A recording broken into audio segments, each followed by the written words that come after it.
కొన్ని నిజ జీవిత కథలు మనల్ని ఒక్కసారిగా ఆలోచింపజేస్తాయి.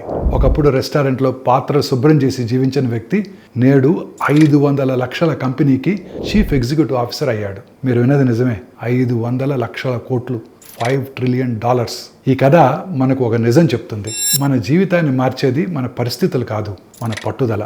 జీవితం ఎప్పుడూ మనకు అనుకోని పనులు ఇస్తుంది. కొన్ని సులువుగా, కొన్ని కఠినంగా, కొన్ని మనకి చాలా నేర్పిస్తాయి. మన పని చిన్నదా పెద్దదా అనేది ముఖ్యం కాదు, దాన్ని మనం ఎలా చేస్తాము, దాంట్లో ఏమి నేర్చుకుంటాము అనేదే ముఖ్యం. కష్టపడటం, వినమ్రంగా ఉండటం, ప్రతి పనిని గౌరవంగా చేయటం, ఇవన్నీ మనల్ని బలంగా చేస్తాయి.